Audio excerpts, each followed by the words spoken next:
ഏജനറ്റ് news ഇപ്പോൾ നിൽക്കുന്നത് ഇരിട്ടി പഴയ പാലത്തിന് സമീപത്തുള്ള ഒരു ഹോട്ടലിന് മുന്നിലാണ് ഇപ്പോൾ ഞാൻ നിൽക്കുന്നത്. എൻ്റെ പിറകിൽ ഇപ്പോൾ നമുക്ക് പഴയ പാലം തൂണുമൊക്കെ കാണാം. ഇന്ന് ഇരിട്ടി ഫയർഫോഴ്സിൻ്റെ ഒരു ധീരമായിട്ടുള്ള ഒരു ഇടപെടൽ കൊണ്ട് ഒരു ജീവൻ രക്ഷിച്ചിരിക്കുകയാണ്. ആദ്യം നമുക്ക് ഈ ദൃശ്യങ്ങളൊന്ന് കാണാം.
അപ്പോൾ ഇരിട്ടി ഫയർഫോഴ്സിൻ്റെ ധീരമായിട്ടുള്ള ഒരു പൊൻതൂവൽ ഇരിട്ടി ഫയർഫോഴ്സിന് കൊടുക്കാൻ പറ്റിയ ഒരു സംഭവമാണ് ഇപ്പോൾ നമ്മൾ ഈ ദൃശ്യങ്ങളിൽ കണ്ടത്. ഒരു ജീവൻ രക്ഷിച്ചിരിക്കുകയാണ്.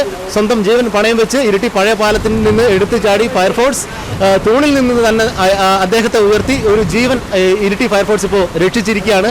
ഇപ്പോൾ ഇത് ആദ്യമായി ഇയാൾ ചാടുന്ന കണ്ട ആളെയാണ് ഇപ്പോൾ നമ്മുടെ ഉള്ളത്. ഏട്ടൻ എത്ര മണിയോടാണ് കണ്ടത്?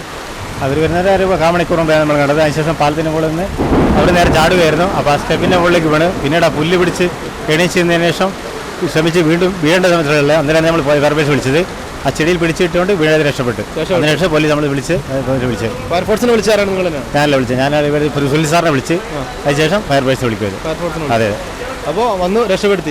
നിങ്ങൾ ഇവിടുന്ന് ആരാണ് ആദ്യം കണ്ടത്? ഇദ്ദേഹം ഈ പാലത്തിന് മുകളിൽ ഒരാൾ പാലത്തിന് മേലെ നടക്കുന്നുണ്ട്, അവർ കണ്ടില്ല. അതിനുശേഷം പാലത്തിന് മുകളിൽ വീഴുന്ന കാണുമായിരുന്നു. ഇവിടുന്ന് കടയിൽ കണ്ടത്. ഓക്കെ. അപ്പോൾ ഈ നമ്മുടെ പഴയ പാലത്തിന് തൊട്ടടുത്തുള്ള ഒരു റെസ്റ്റോറൻ്റാണിത്. അപ്പോൾ ഈ റെസ്റ്റോറൻറ്റിൽ ജോലി ചെയ്യുന്നവരാണ് അദ്ദേഹം ആദ്യമായി ഈ പഴയ പാലത്തിന് മുകളിൽ നിന്ന് താഴേക്ക് ചാടുന്നത് കണ്ടത്. അതിൻ്റെ അടിസ്ഥാനത്തിലാണ് ഇവർ പോലീസിനെ ആദ്യം വിവരം അറിയിച്ചു. അതുപോലെ തന്നെ ഇരിട്ടി ഫയർഫോഴ്സിനെ അറിയിച്ചു. നിമിഷങ്ങൾക്കുള്ളിൽ ഫയർഫോഴ്സ് സ്ഥലത്തെത്തി അദ്ദേഹത്തിൻ്റെ ജീവൻ രക്ഷിച്ചിരിക്കുകയാണ്. ഇരിട്ടി ഫയർഫോഴ്സിനെ സംബന്ധിച്ചിടത്തോളം ഇരിട്ടി ഫയർഫോഴ്സിന് ഒരു പൊൻതൂവലാണ് നമ്മൾ ജനങ്ങൾ നൽകേണ്ടത്. കാരണം ഒരു ജീവൻ രക്ഷിച്ചിരിക്കുകയാണ്.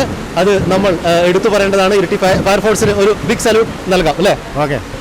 അപ്പോൾ ഓക്കെ, ക്യാമറമാൻ ഷിജോ അബ്രഹാമിനൊപ്പം ഇരിട്ടിയിൽ നിന്നും ശ്രീവേഷ്കർ, ഏജനറ്റ് ന്യൂസ്.